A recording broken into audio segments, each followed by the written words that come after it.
Muy buenas noches, este lunes 2 de enero del año 2023, son las 10 de la noche y hoy vamos a hacer nuestro club de lectura así. Yo creo que así nos va a funcionar muy bien. Yo lo grabo un poquito antes y de esta manera puedo estar con ustedes en el chat en vivo y comentar al mismo tiempo el libro que estamos leyendo. Yo no sé, bueno, espero sus comentarios, aquí los leo, me dicen si sí, si no, si les gusta la idea, pero yo creo que está mejor porque así podemos interactuar más. Yo no interrumpo esta lectura y estoy con ustedes aportando también en el chat. Y ustedes, por supuesto, aportándome y enriqueciendo este club de lectura que tanto me gusta. El día de hoy, como habíamos quedado, vamos a hacer la lectura, vamos a empezar la lectura del libro El hombre en busca de sentido de Víctor Frankl. Este libro es de Editorial Herder. La verdad es que si lo compraron, si lo tienen, si lo buscaron o lo van a comprar, les recomiendo que inicien por el prólogo que lo escribe José Benigno Freire él es de la Facultad de Educación y Psicología de la Universidad de Navarra. La verdad es que es muy enriquecedor este prólogo porque habla de Víctor Frankl, de su vida, de las circunstancias, nos pone en contexto para poder leer este ensayo, como lo llama Víctor Frankl. Así que vamos a empezar por el prólogo. Bienvenidos todos los que están en el chat. Gracias por estar aquí, por acompañarme. Eli, Laura, Alice, Jacqueline, gracias por ayudarme a moderar y ahí vamos a estar en contacto y todos los que estén llegando, bienvenidos y vamos a empezar entonces con El hombre en busca de sentido. A mí me gusta mucho este libro. Yo creo que la primera vez que lo leí fue, pues, hace unos 25 años que lo tomé, como del 93, más o menos, ¿no? Sí, en esa época fue cuando encontré este libro que me gustó mucho. Yo creo que es la tercera vez que lo leo y cada vez que lo leo le encuentro algo diferente y aporta algo más. Bueno, pues resulta que entonces lo que nos dice el profesor José Benigno Freire de la Universidad de Navarra en el prólogo es que este libro se desarrolla bueno, no se desarrolla. Víctor Frankl nos narra lo que sucedió dentro de los campos de concentración nazi. Hay frases que usa muy fuertes, como dice, estos campos, cuando los visitas, hay alrededor tumbas con una dignidad póstuma de todas estas víctimas que fueron humilladas y maltratadas durante esta terrible Segunda Guerra Mundial y este holocausto. Víctor Frankl nació en 1905 y murió en 1997. Él estaba en Viena. En los años 40 eran años de esplendor para la ciudad de Viena, donde existía mucho arte, era boyante. La verdad es que si van el día de hoy a esta ciudad, sigue siendo bellísima.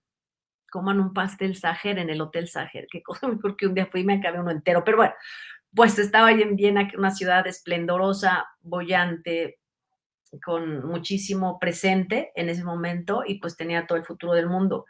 Y vino esta guerra. En 1940, él era director de la sección de neurología del Hospital de Rothschild.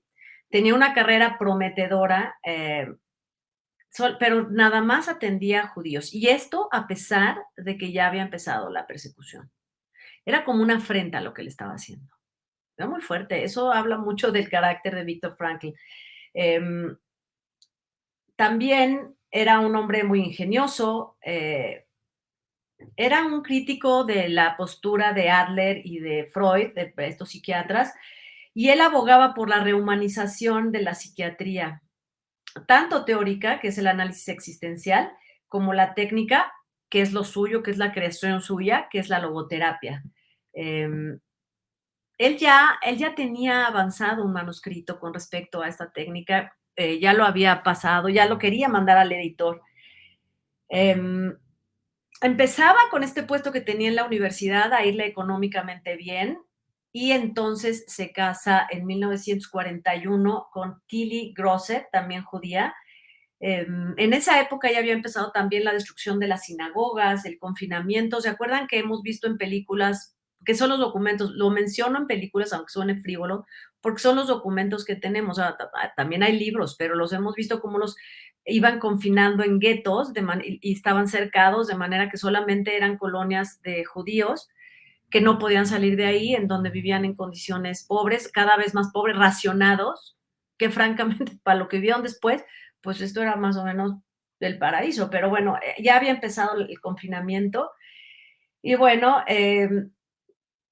él se ve en una disyuntiva y habla mucho de su carácter. Estela, su hermana, cuando empieza este confinamiento y empieza esta persecución y la destrucción de las sinagogas, su hermana se escapa a Australia.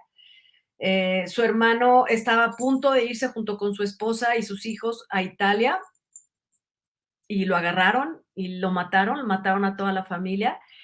Y él consigue como psiquiatra y gracias a su condición de médico una visa para los Estados Unidos a donde se podía ir inmediatamente, escapar y ejercer su carrera junto con su esposa en los Estados Unidos. Pero había un asunto, sus padres eran dos ancianos que difícilmente iban a conseguir una visa. Y entonces él se ve en esta disyuntiva de si me quedo a cuidar a mis padres o me voy y me salvo. Y decide quedarse a cuidar a sus padres. Pollack, su amigo, guardaba una copia. Fíjense que esto es muy interesante porque él ya daba por perdido todo, pues le habían roto el manuscrito y había pasado años terribles, habían sido 4 años en este campo de concentración. Entonces va con un amigo suyo, Pollack, con el cual tenía relación antes de la guerra, antes del confinamiento, y resulta que este amigo había guardado este manuscrito que él celosamente había pretendido que sobreviviera durante esos años de encierro.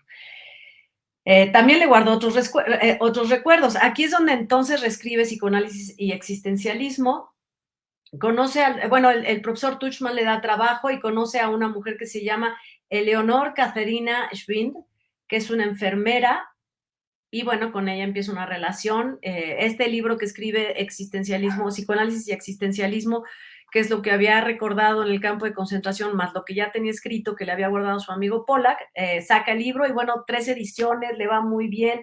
Sin embargo, él dice, yo sigo con la herida abierta, y se refería a lo que había padecido en el campo de concentración. Este libro, el que vamos a empezar hoy, es como una catarsis de todos los horrores vividos.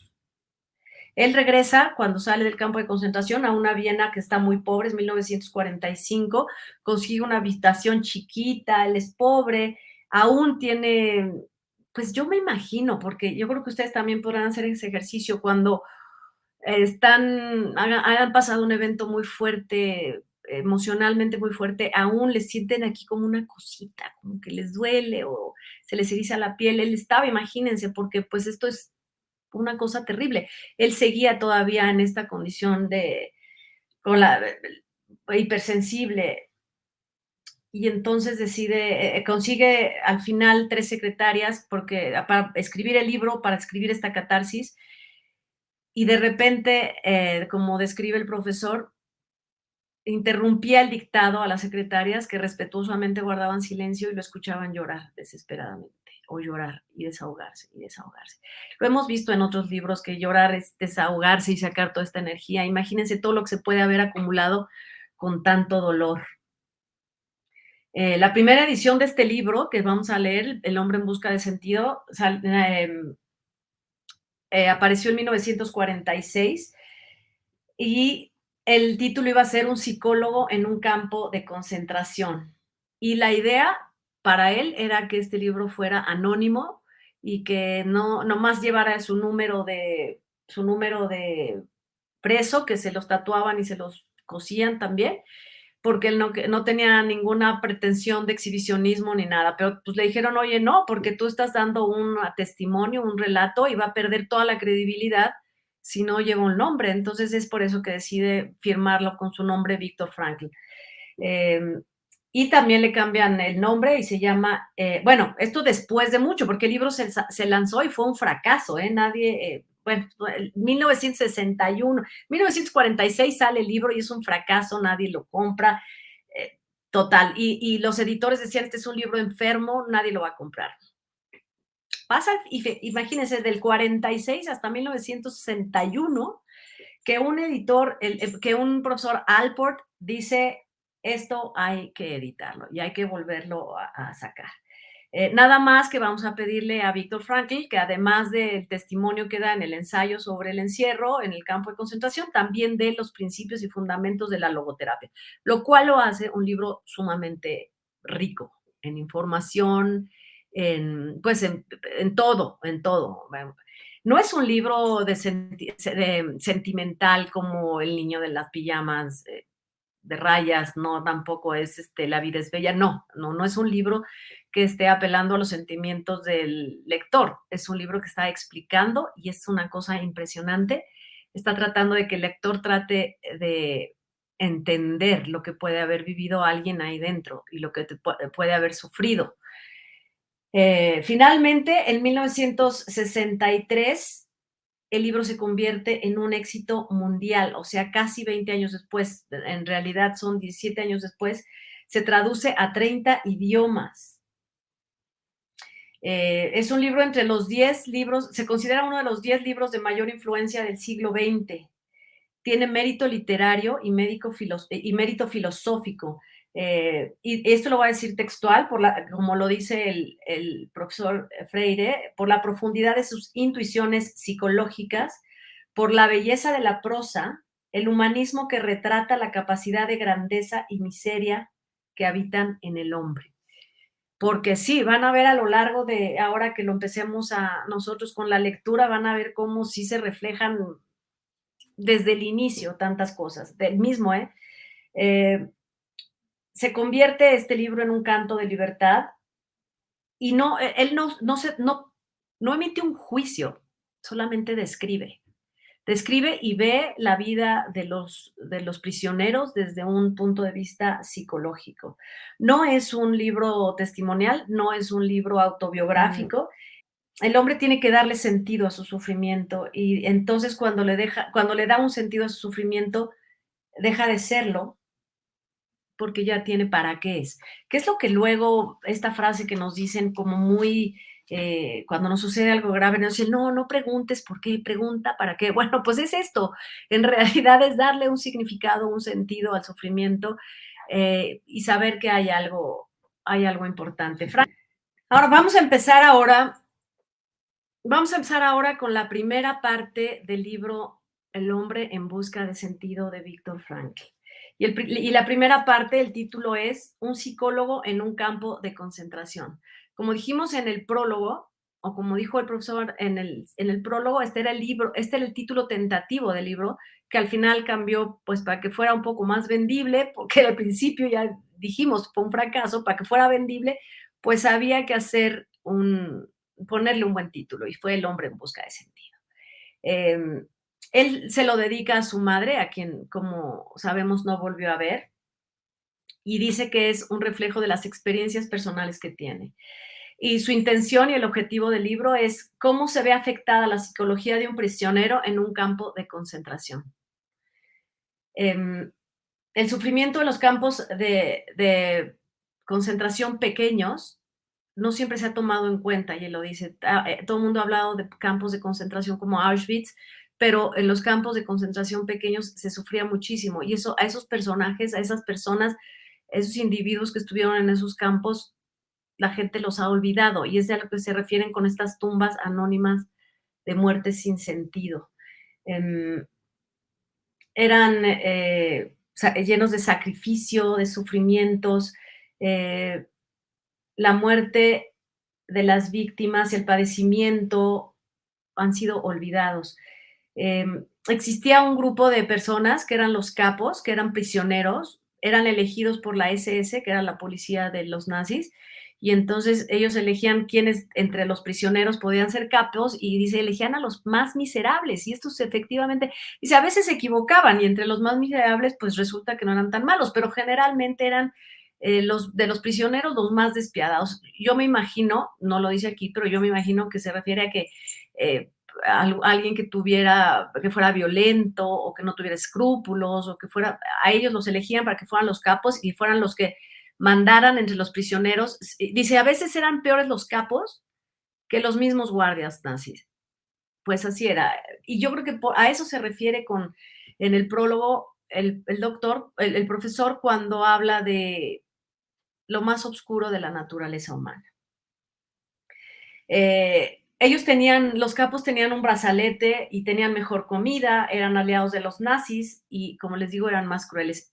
Absurdo, porque de todos modos, eso no les garantizaba que iban a vivir toda la vida o que les iban a perdonar la vida.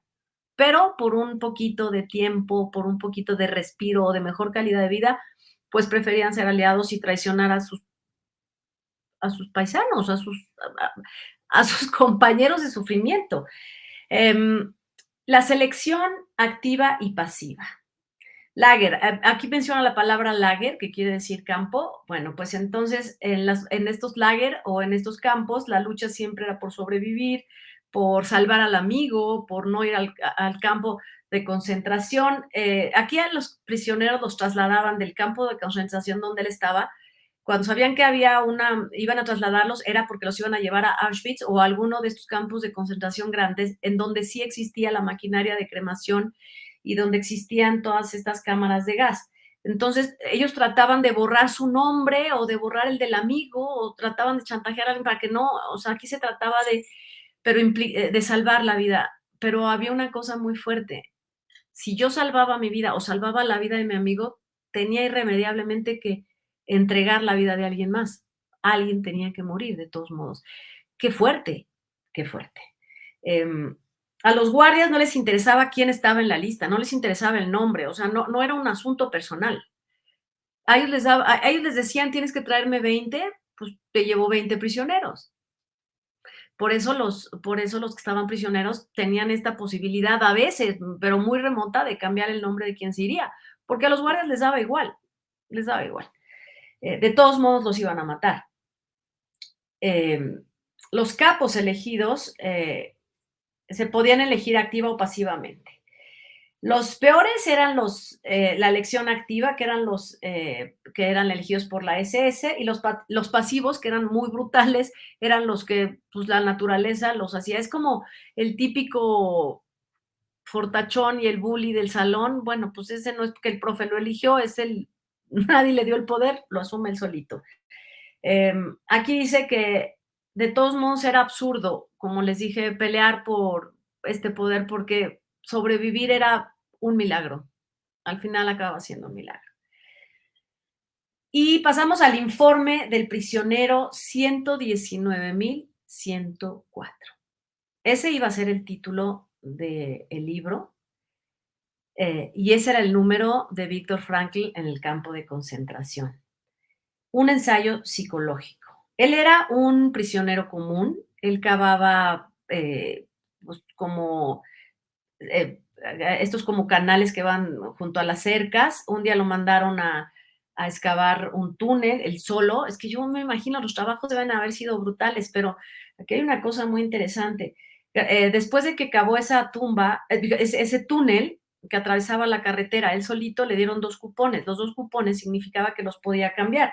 Cada cupón equivalía a 6 cigarros. Él no fumaba, pero los podía cambiar esos 2 cupones, que equivalían a 12 cigarros, por 12 comidas, y eso equivalía a 2 semanas, a 12 sopas, no comidas, porque eso es un decir, 12 sopas, que dice, al final no sabían a nada, o sea, era una papa hervida o agua caliente, o sea, pero era una cosa que ellos consideraban la sopa y era valiosísimo, y prefería cambiar los cigarros por tener sopa.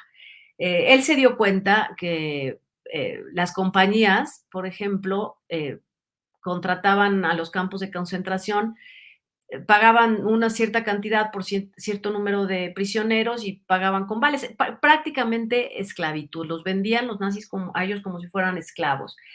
Em, Fíjense, aquí subrayé esto porque yo creo que es una de las cosas que hay que señalar como estas reacciones psicológicas, aquí decía. Que un prisionero común fumara, fíjense, les dije que él no fumaba, que un prisionero común fumara era un mal presagio, porque quería decir que había perdido toda la esperanza de vida, había perdido toda la voluntad. Porque claro, si solamente tienes 2 opciones, un cigarro o comes, pues si quieres sobrevivir, pues pides la comida, ¿no? Entonces dice que cuando alguien prefería fumar que comer, ya estaba prácticamente perdida toda su esperanza. Eh, Hacer comprensible la experiencia de los reclusos es una de las cosas de las intenciones de este libro, que no se trata, dice, va a ser muy difícil que alguien que no ha vivido esto lo entienda. Y es también muy difícil, por ejemplo, que una persona que logró sobrevivir quiera hablarlo y lo interprete de una manera objetiva. Muchas de las personas que sobrevivieron nunca quisieron volver a hablar de lo que había pasado o de lo que habían experimentado ellos, de lo que habían sufrido. Entonces, lo que hace Víctor Frankl es tratar de poner una distancia entre él como psicólogo, como se debe hacer. Dice, pero, o sea, sí la puedo poner, pero además fui parte de eso. Así que de la medida que lo pueda hacer, va a tratar de, dice en este libro, va a tratar de conservar esta distancia entre los hechos y de manera más objetiva sin que resulte tendencioso, porque podría ser eso, podría también hablar como hemos visto en muchos documentos, en muchas películas, en series o en obras de teatro, cómo hay una tendencia hacia uno de los lados. Yo no quiero decir que alguien haya estado bien o mal, pero la intención de este libro es esa. Yo quiero nada más hablar, dice Víctor Frankl, del impacto psicológico para un prisionero en un campo de concentración. Y dice que esto considera que es una gran aportación para la psicología y la psicopatología de la vida en cautiverio. Menciona que ya desde la Primera Guerra Mundial se había extendido esta cuestión de la psicología y psicopatología en cautiverio, en la psicopatología de las masas, cita al autor Le Bon, dice, pero en la Segunda Guerra Mundial esto creció y se legó a la humanidad una guerra de nervios y tensión a partir de los campos de concentración. Bueno, la primera fase del libro. La primera fase del libro, el internamiento en el campo. Dice que había 3 fases cuando te iban a internar. Eh, Dice que había 3 fases psicológicas en la reacción de los reclusos, a la hora que iniciaba su vida en el campo de concentración. 1, la fase inmediata, que es al internamiento. 2, la fase de adaptación. Y 3, la fase que sigue a la liberación. Entonces, él describe que llega que pues lo meten junto con toda la gente que va, que dice, son vagones para 80 personas, íbamos más de 150, no había manera ni siquiera de moverte, ni de agacharte, ni de sentarte por horas. Eh, y entonces empezamos a escuchar que paraba y del tren, ya vamos llegando, y alguien se asoma por la única ventanita por donde entraba la ventilación y dice, estamos llegando a Auschwitz. Pues ellos habían oído todos los horrores, estamos hablando ya de una guerra que ya llevaba años, algunos años, entonces ya sabían los horrores o por lo menos los rumores de lo que sucedía en Auschwitz. Y entonces pues se llenan de terror todos los que están ahí. Aquí hay una cosa muy importante.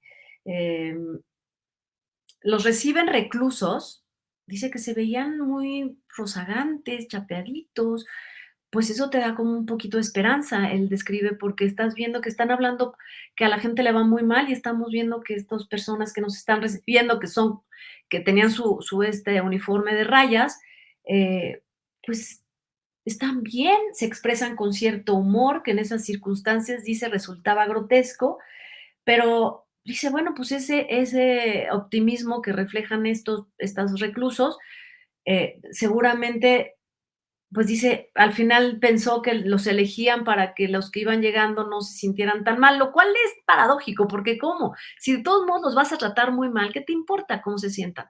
Bueno, el asunto es que estos reclusos que los recibían y les ayudaban con sus equipajes y todo, estaban muy risueños y muy bien, y ese optimismo les ayudaba a controlar los sentimientos en las situaciones más desesperadas. Ese es el humor, ese humor, por eso también lo subrayé. Este optimismo, hacer bromas, ya de todos modos ya está todo perdido, o no tienes esperanza, o estás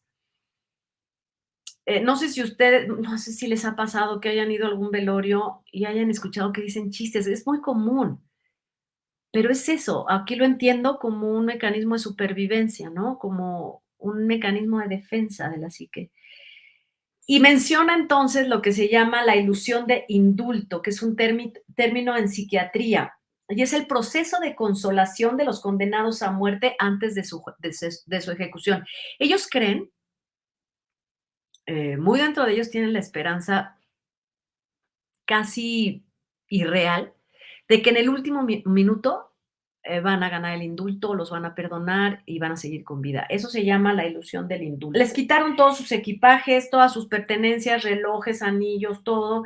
Y entonces dice, todo eso, dice, en Auschwitz, perdón, les quitaron todo y él menciona que en Auschwitz debe haber habido unos almacenes llenos de oro y de cosas que les habían recogido a todos los prisioneros, que grandes fortunas, y él logra esconder en un morralito el manuscrito que les menciona en el prólogo, eh, y pues dice, lo tengo que salvar, es el trabajo de absolutamente toda mi vida. También describe, por ejemplo, la relación con el alcohol, como con cierta cantidad de, por ejemplo, con alhajas o con, menciona un señor que vende un pasador de estos de corbatas, de diamantes y de oro, y dice, lo cambia por aguardiente. Imagínense entonces cómo cambia el valor de las cosas, ¿no? Este de diamantes y oro, pues te lo doy con tal de que me des comida o que me des un cigarro o que me des agua o que me des aguardiente. Los que más tomaban aguardiente y tomaban hasta quedar mal eran los hombres que manejaban las cámaras de gas y los crematorios porque eran prisioneros que estaban matando a sus propios eh, pues a los que eran como ellos, los estaban matando y sabían que en cualquier momento podían ser reemplazados y morir ellos a su vez. Ellos eran los que conocían y operaban el horror directamente. La mayoría dice en la primera sección, en la primera selección, perdón, en la primera selección, la mayoría de los prisioneros estaban en una situación, en una ilusión de indulto. No sabían la dimensión, a pesar de que habían oído los rumores, a pesar de que habían escuchado cosas, no sabían la dimensión de lo que les esperaba. Eh, Dice que bajaban del tren, de los vagones y los dividían derecha, izquierda, hombres, o bueno, o si no, derecha, izquierda, hombres y mujeres, o izquierda, no importa, pero en una fila mujeres y en una fila hombres. Las mujeres se iban para allá y iban a sus propias cabañas, los hombres para acá y a sus propias cabañas. Después describe como un general con gran porte, pues pasabas enfrente de él y él pues hacía lo posible, muy erguido, dice, era humillante porque veías un hombre uniformado, planchado, entero, y tú ibas hecho pedazos, ruinas, flaco, ya no tenías nada, te habían quitado todo y te hacían una revisión. Y él pues trata un poco de dignidad, pero sobre todo de esconder el manuscrito que lleva, que es el trabajo, insisto, de toda su vida. Finalmente, este personaje de la SS con la mano decía a la derecha y a la izquierda, total que los que iban a un lado eran los que estaban enfermos y débiles, esos seguramente iban a acabar muertos ese mismo día, iban directo al crematorio. Los que iban para el otro lado iban a ir a trabajos forzados y esa fue la suerte que tuvo él, ir a trabajos forzados. Psicológicamente, dice, faltaba de aquí en adelante un camino mucho, muy largo. Después de haberlos separado y de haberlos clasificado de esta manera, los mandan a, a la desinfección y en esta desinfección se renueva la esperanza. Si se fijan cómo van ellos del miedo, el shock, renace la esperanza, la ilusión de indulto y otra vez vuelven a tener miedo y otra vez cuando dicen vamos al baño, los vamos a llevar a bañar. Entonces dice que la desinfección era así, antes de entrar los despojaban de todo, todo, todo, se tenían que quitar, unos guardaban la ilusión de que les permitieran quedarse con su anillo de bodas, pues no, no, no, todo lo tenían que entregar y tenían que estar completamente desnudos. Eh, Ilusamente, y yo creo que a eso se refiere cuando dice, no sabíamos la dimensión de lo que nos esperaba, él trata de hacerse amigo y granjearse la complicidad de un prisionero veterano para que le ayude a guardar este trabajo, este manuscrito. Y lo único que consiguió es que este veterano lo viera con sorna y se burlara de él. Y ahí se dio cuenta, y fue una reacción psicológica que tuvo, que la vida pasada, lo que existía, lo que él conocía como humanidad, como relaciones, como su trabajo en la universidad, como médico, como todo, a partir de ahí era borrón y cuenta nueva. Se había acabado todo. Su vida de antes ya no existía.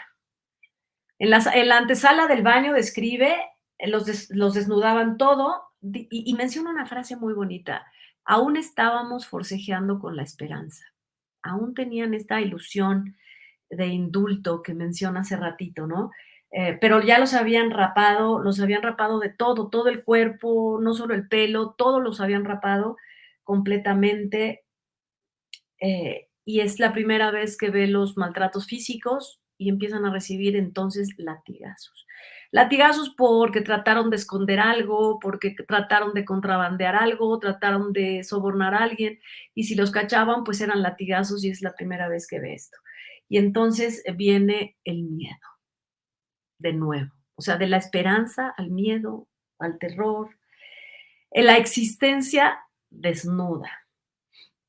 Cuando llegan a la regadera se dan cuenta de que eran nada más cuerpo, ya no tienen nada, ya no tienen nada. Ya han vivido castigos, torturas, y vienen las primeras reacciones. Ya para entonces se han desvanecido todas las ilusiones y surge un humor macabro. Dice que esto provocado por la conciencia de no tener más que su existencia desnuda, o sea, ¿ya qué me queda?, ¿no? Nace de nuevo la curiosidad, esta curiosidad que también resulta un poco morbosa, de pensar, ¿y de aquí qué va a pasar? ¿Cuándo voy a morir? ¿Cómo voy a morir? ¿Cómo será la cámara de gas? ¿Cómo será la cremación? Lo cual es mucho, muy morboso y sí es sumamente oscuro. Él lo compara como cuando tuvo un accidente en la montaña y pensó si sobreviviría o no. Dice, ese tipo de curiosidad tan, bueno. Dice que toda esta curiosidad se convirtió en sorpresa cuando se dieron cuenta que, por ejemplo, decían: "¿Qué va a pasar ahora que vamos a salir nosotros a trabajar con los pies descalzos sobre la nieve? Nos vamos a resfriar, nos va a dar pulmonía". Pues no, se llevaron la sorpresa de que nada de eso sucedió. Dice: "Los libros de medicina entonces mentían". Más bien él afirma, yo lo puse como pregunta, pero él lo afirma. Dice, los libros de medicina decían que necesitabas ciertas horas de sueño para sobrevivir, y pues tampoco era cierto. Empieza a describir las condiciones, cómo dormían, cuántas personas en literas de tres, amontonados de ladito, porque pues no cabían, eran demasiados, y unos usaban sus zapatos, aunque estaba prohibido, no sé por qué, pero usar sus zapatos de almohada, no tenían con qué taparse, a lo mejor un trapo, entonces imagínense en medio de la nieve. Eh, pero dice, resulta que no nos lavábamos los dientes y nuestras encías estaban perfectas. Dice, las heridas que se nos hacían al trabajar la tierra y al trabajar en el campo y al estar pues haciendo todo, todas estas heridas sanaban solas, no se infectaban. Dice, entonces la medicina, empecé a cuestionar ese tipo de cosas, ¿no? Y recuerda entonces a Dostoyevsky que dice, el hombre puede acostumbrarse a todo. Y efectivamente. Pues a todo, ¿eh? Porque hay quien dice que no, pues no puedes acostumbrarte a no comer. Pues sí, ellos no comían, comían casi nada. Ah, lanzarse contra las alambradas.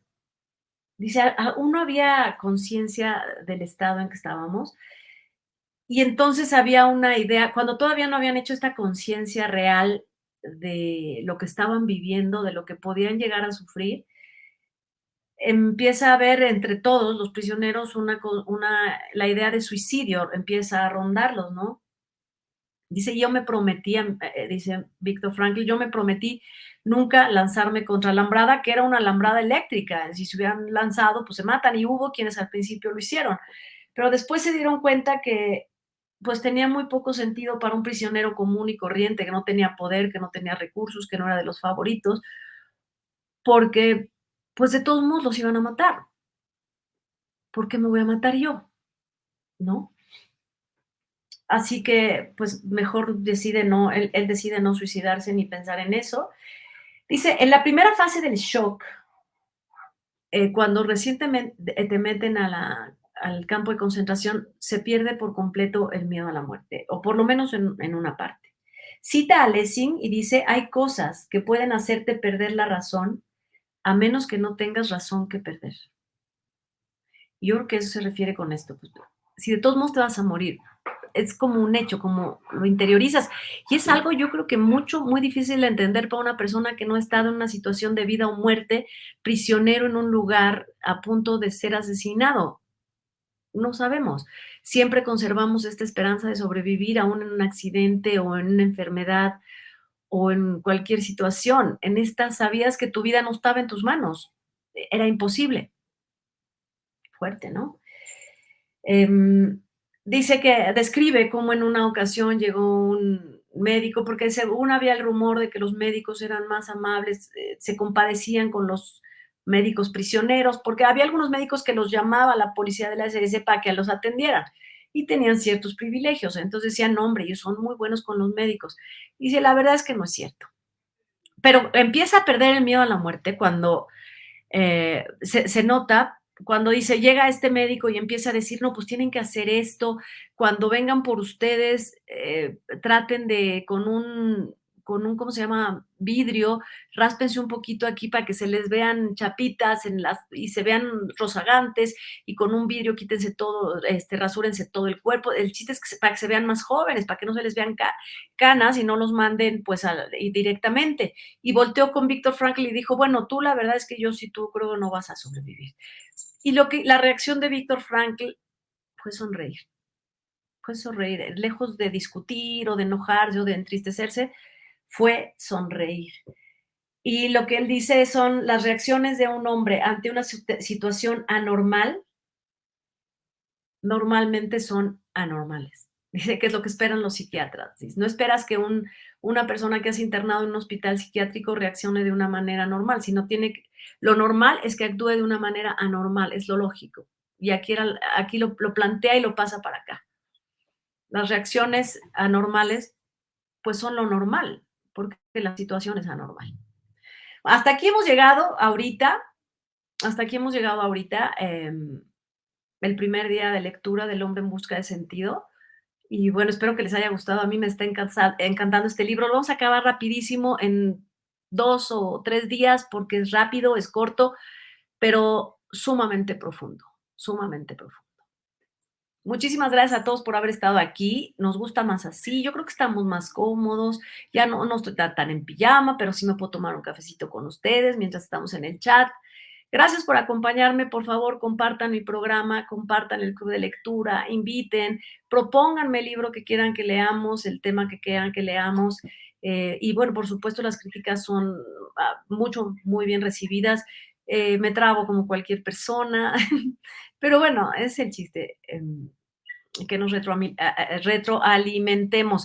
Acuérdense de mi dislexia y mi déficit y todas esas cositas, todos esos detallitos que yo tengo.